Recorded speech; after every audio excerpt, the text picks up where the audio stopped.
Conversar com o vereador Bruno Cunha, do Cidadania, que está com a gente, para falar sobre o trabalho no Legislativo. Vereador, bom dia, muito obrigado pela participação do senhor. Bom dia, meu amigo, bom dia a todos os ouvintes. Agradeço essa oportunidade, esse espaço e também uma prestação de contas do nosso mandato, com muita alegria, para a gente mostrar para a população aquilo que a gente vem defendendo e lutando para fazer a cidade de Blumenau ser melhor. Vamos começar pela questão de novos modais de transportes que vão surgindo aqui na cidade e a oferta desse serviço, principalmente na área central, né? Agora a gente tem as bicicletas elétricas, foi uma sugestão do senhor, inclusive. Perfeito, eu fiz uma indicação como parlamentar para que pudesse ser estudado esse assunto e foi acatado agora pelo prefeito, pelo delegado Egídio, né? A gente agradece também esse olhar. Faz parte aí da nossa missão, no nosso mandato, olhar a cidade um pouco fora da caixa, sabe? Pensar a cidade para frente, dar uma atenção nos 35 bairros, mas pensar sobretudo nos temas que unem todos os blumenauenses, de todos os lugares, de todas as localidades da cidade. Pensar a nossa cidade numa outra perspectiva. E a sustentabilidade tem que ser um desafio nas políticas públicas. É uma pauta que eu bato bastante. Como tem uma outra luta que é pelo plano de arborização da cidade, porque todos têm percebido como a temperatura das próprias cidades tem subido. E a gente tem que encontrar formas mais inteligentes, tanto de mobilidade, mas também na sustentabilidade, para preparar nossas cidades para essa realidade, que não é uma realidade local, é uma realidade global. Então é uma medida que pode parecer simples, mas que possibilita, né, mais um meio diferente aí, de locomoção, de mobilidade. Claro que aí eu entendo a reclamação que muitas pessoas têm e faço coro a isso, para que também, tanto o patinete quanto a bicicleta, sejam colocados de uma forma mais, Jorge, acessível às pessoas, em valores mais reduzidos, porque dependendo do trajeto, não adianta você disponibilizar também um instrumento desse se o valor se torna praticamente inviável, fica até superior a outros meios de transporte mais tradicionais, como o próprio Uber. Então eu acho que tem que rever também uma lógica de tentar fazer com que isso seja mais acessível, mas é importante que a gente tenha isso disponibilizado à população. Eu só tenho um adendo a isso, se o senhor me permite, Claro. né? É uma opinião particular minha, que a implantação desses modais, que são importantes, sem dúvida nenhuma, mas não vem acompanhado de uma educação, não só para a utilização desses equipamentos, de quem não conhece, né? Ou não sabe manusear, perfeito, mas também dos motoristas que acabam encontrando mais desse equipamento e de pedestres no seu dia a dia. Concordo contigo. Né? E eu acho que nós temos uma escola pública de trânsito aí para isso, poderia ir às ruas, né, no dia a dia para fazer esse trabalho. Bom, outra indicação do senhor veio também com um anúncio dos 100 dias, né, do governo Egídio Ferrari sobre investimentos em segurança, principalmente avanço no sistema eletrônico de segurança. E o senhor já tinha indicado, né, câmeras de reconhecimento facial nas escolas, que foi confirmado pelo prefeito essa iniciativa de tentar se avançar nesse sentido, né, vereador? Sim, tu sabe que a gente tem um mandato bem eclético de várias áreas, muitas pessoas conhecem o nosso trabalho, né? Eu sou muito conhecido pela parte dos animais, que eu tenho um orgulho muito grande, né? Ter feito antes de ser vereadora, nossa mestrado focado em política pública nesse assunto e de grandes leis na cidade que transformaram realmente a causa animal na cidade. Mas eu sempre digo, eu trabalho pelas pessoas e pelos animais, então muitas vezes, até para a gente ter esse trabalho muito consistente, as pessoas associam a gente na causa animal, os espaços que a gente tem e outras áreas de atuação nossa talvez não tenham tanto impacto, mas a gente tem um cuidado muito grande de trabalhar nas diversas frentes, e aqui é um assunto que une tecnologia e segurança, que foi uma ideia que a gente deu, antenado a mudanças que estão acontecendo de políticas públicas em outras localidades. Então, eu sou um cara que gosto de viajar, sou um cara que gosto de conversar, faço parte de grupos de políticos, da RAPS, que é um grupo maior, que tem encontros nacionais, então eu estou sempre de olho naquilo que está acontecendo em outras cidades, cidades do nosso porte, cidades inclusive maiores em questão de população, para que a gente possa nos adaptar, fazer a nossa cidade também adentrar nessa nova era e nessa nova esfera. Então, acho que se há, né, esse meio, essa possibilidade de, utilizando a tecnologia, tornar a cidade mais segura, e a segurança é sim importante, os municípios têm que ter uma atenção. Muitas vezes no Brasil, a realidade da segurança sempre foi uma transferência de responsabilidade para o Estado. É do Estado, o Estado vai fazer.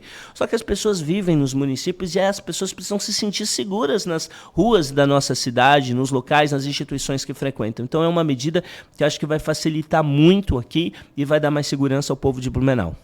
Por falar em câmeras de segurança, ontem foi aprovado um requerimento do vereador Almir Vieira, né, questionando o município sobre implantação de câmeras, com áudio inclusive, né, nos atendimentos das unidades de saúde, após mais uma agressão em unidades de saúde aqui no município. Sintraceb se manifestou também e diz que também tem informações e agressões também na educação, né? Esse tipo de equipamento, né, pode contribuir nesse sentido. O senhor também está fiscalizando isso? Há necessidade de se implantar esse sistema também nas unidades de saúde? Acho que é uma discussão válida. Claro que a gente tem alguns desafios, inclusive jurídicos, pela LGPD, por tudo isso, né? Mas a gente precisa criar um sistema que possa ser transparente e possa ser seguro para todos. Seguro, inclusive, para os próprios profissionais, porque vejo que às vezes você tem a comprovação, você tem imagens, também fazem que muitas acusações injustas que acontecem podem, na verdade, ser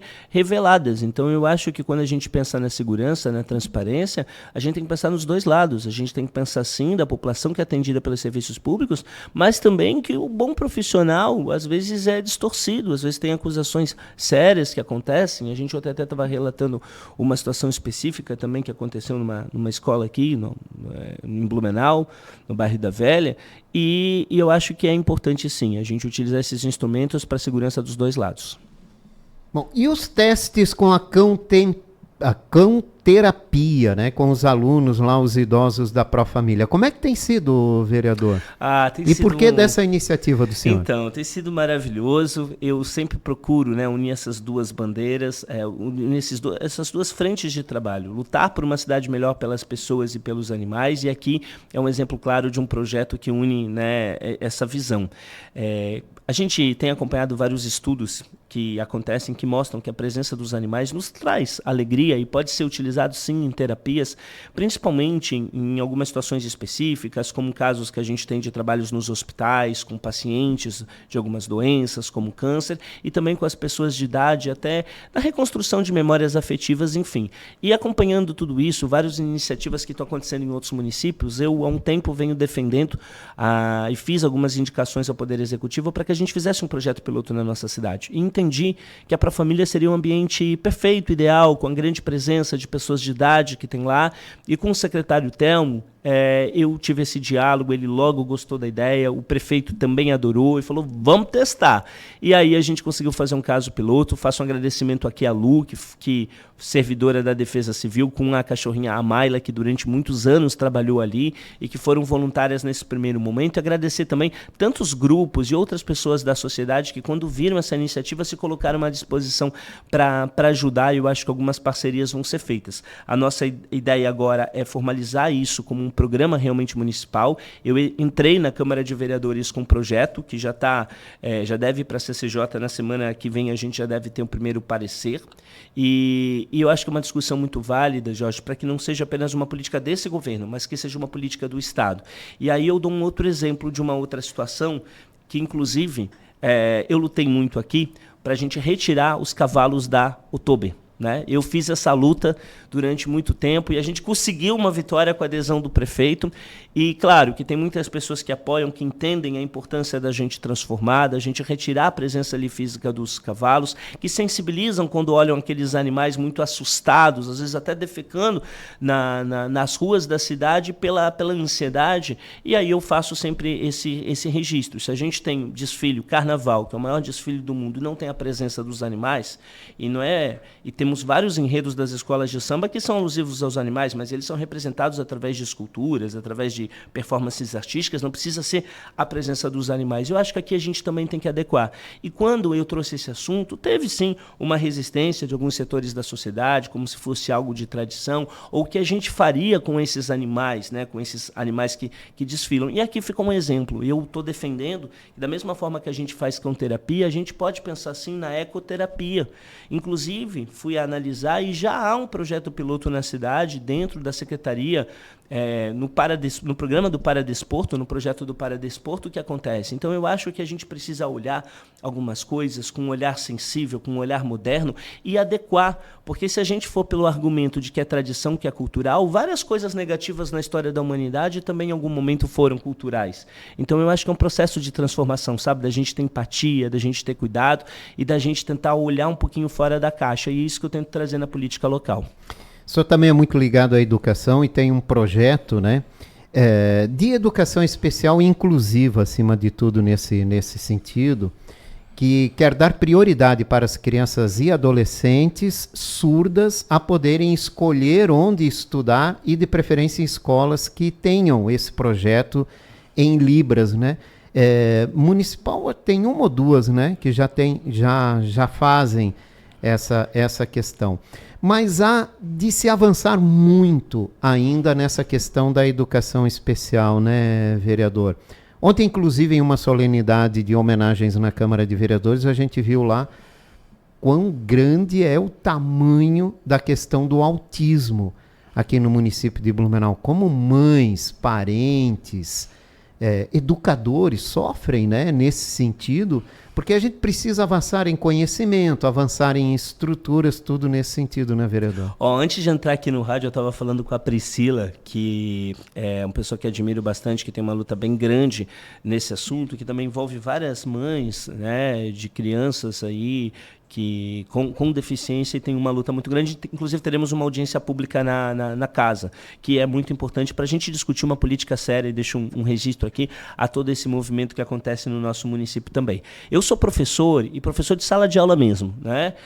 Estou em sala de aula, amo a minha profissão, deixo registrado um carinho aqui aos professores e às professoras, e sei, não em discurso como alguns, mas na pele, no dia a dia, as dificuldades que a gente passa, os desafios que a gente tem nos mais variados aspectos. Essa luta nossa com a comunidade surda, te digo o seguinte: quando eu cheguei na Câmara, eu abri muito meu coração para cada pessoa que entrasse no meu gabinete, eu tentasse me colocar no lugar da pessoa e entender aquele problema. E o problema da comunidade surda chegou muito forte no meu gabinete. Então a gente fez várias lutas que podem parecer pequenas. Dá um exemplo aqui para a comunidade. Quando a gente teve as lives da prefeitura no meio da pandemia, a gente não tinha presença de intérprete. Pode parecer algo pequeno, mas eu comprei essa briga. Fui lá, fiz indicação, briguei na prefeitura, enchi mesmo, porque é um direito de cidadania. Essas pessoas, elas tinham o mesmo direito da gente de ter acesso à informação, e sem a presença do intérprete elas não tinham as informações. Então, sempre comprei essas brigas. E temos aqui no município uma escola, que é uma escola bilíngue, que fica no nosso querido bairro da Água Verde,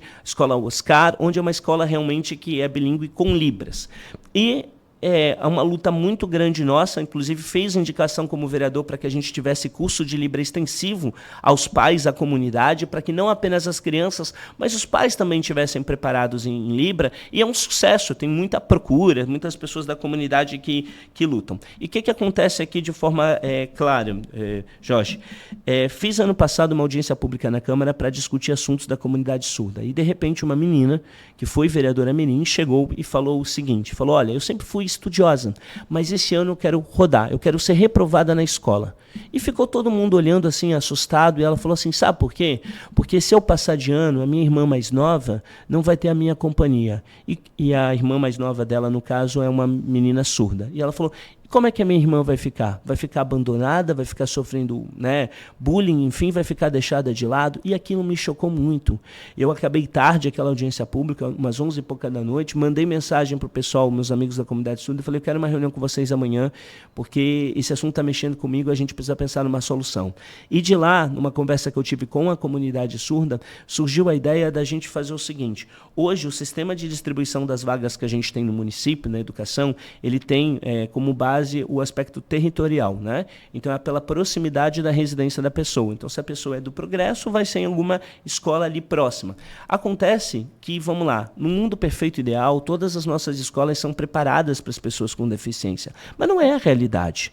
Então, hoje a gente tem uma escola que é bilíngue, que em relação à comunidade surda, sim, é uma escola que, deixa claro, né, tem crianças que não são surdas e tem crianças surdas. Ela permite a convivência, mas permite uma convivência com estrutura para que aquelas crianças possam ser acolhidas e possam ser respeitadas.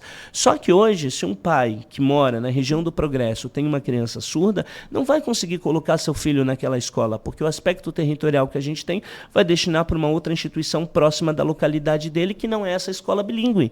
E eu estou defendendo o direito desses pais de terem preferência de colocarem os seus filhos, suas crianças, numa escola que é mais adaptada para esse público, para que o seu filho, né, possa ser mais acolhido, possa, na verdade, ter convivência com outras crianças, porque nos relatos, eu participo de muitos eventos da comunidade surda, a gente percebe que muitos deles foram completamente excluídos dentro do sistema de formação, eram isolados e passaram a conviver quando entraram nessas associações, quando encontraram outras pessoas surdas e fizeram as amizades.